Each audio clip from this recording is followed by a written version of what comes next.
Hello दोस्तों, स्वागत है आपका अपने चैनल कुंज भारद्वाज फैमिली में।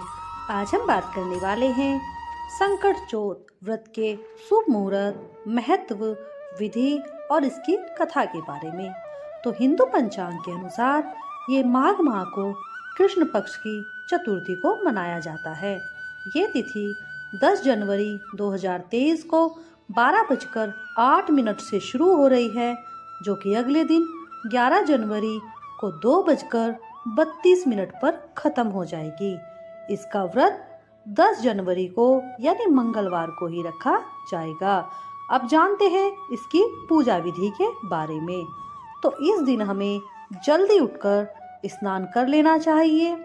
फिर एक चौकी स्थापित करें, उस पे लाल कपड़ा बिछाकर गणेश जी की मूर्ति माता लक्ष्मी के सहित स्थापित कर लें।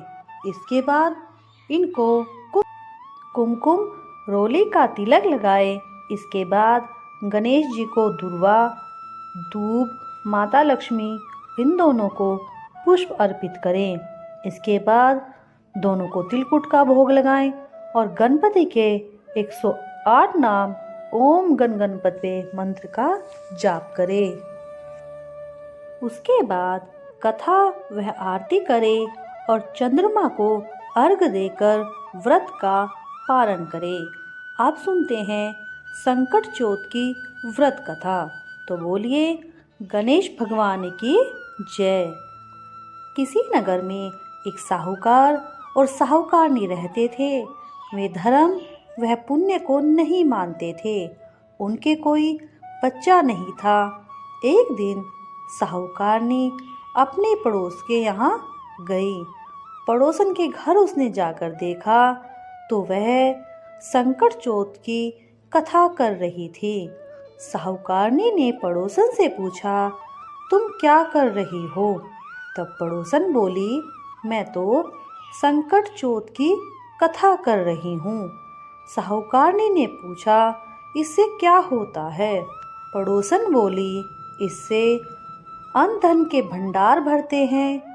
तब साहूकारनी ने कहा, यदि मेरा गर्भ ठहर जाए तो मैं भी 1.25 सेर तिलकुट करूंगी और चौथ माता का व्रत भी करूंगी।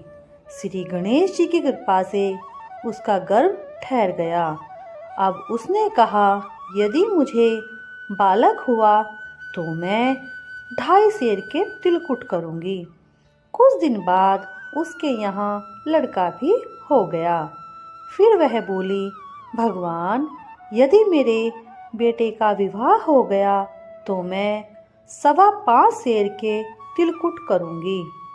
कुछ वर्षों के बाद विवाह भी तय हो गया।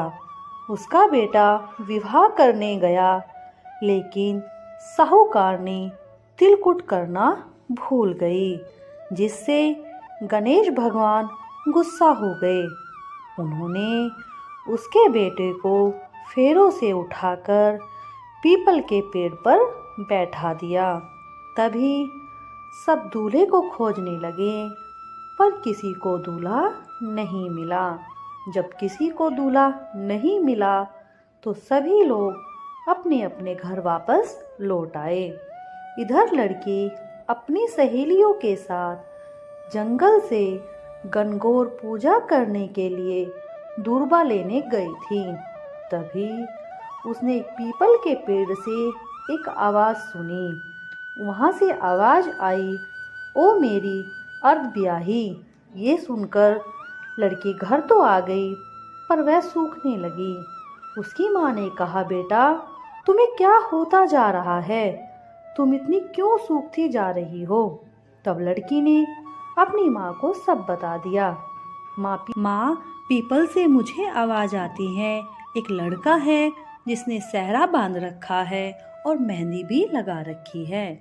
माँ ने ये सुनकर पीपल के पास जाकर देखा तो वह क्या देखती है, यह तो हमारा ही जमाई है। माँ ने पूछा, यहाँ क्यों बैठे हो? मेरी बेटी को तो अर्धब्याही कर ही दिया, अब क्या लोगे? तब साहूकारनी के बेटे ने कहा, मेरी माँ ने तिलकुट बोला था, पर नहीं किया, जिससे चौथ माता ने मुझे यहाँ लाकर बैठा दिया। यह सुनकर लड़की की माँ साहूकारनी के पास गई और उसे जाकर सब बता दिया कि तेरा लड़का पीपल के ऊपर बैठा है। अब साहूकारनी ने सुना तो उसे दुख हुआ। अब उसने गणेश भगवान से माफ़ी मांगी और दोबारा बोला, हे प्रभु, यदि मेरा बेटा घर आ जाएगा तो मैं 2.5 मन तिलकुट करूँगी। ये सुनकर गणेश भगवान प्रसन्न हो जाते हैं और उसके बेटे को फेरों पे लाकर छोड़ देते हैं, जिससे उन दोनों का विवाह संपन्न हो जाता है। अब बेटा बहू साहूकारनी के घर आते हैं, जिससे साहूकारनी खुश होकर इस बार 2.5 मन का तिलकुट कर देती हैं। अब साहूकारनी ने भगवान को धन्यवाद दिया और हमेशा से तिलकुट करने का वचन दिया। इसके बाद से सारे नगर में तिलकुट का व्रत शुरू हो गया। तो दोस्तों, ये थी कथा संकट चौथ भगवान की। तो हे संकट चौथ भगवान, जैसे आपने साहूकारनी को बहू बेटा दिए, उसकी सारी इच्छाएं पूरी की, वैसे ही इस कथा को पढ़ने और सुनने वालों का भी भला करना। तो बोलिए संकट चौथ भगवान की जय।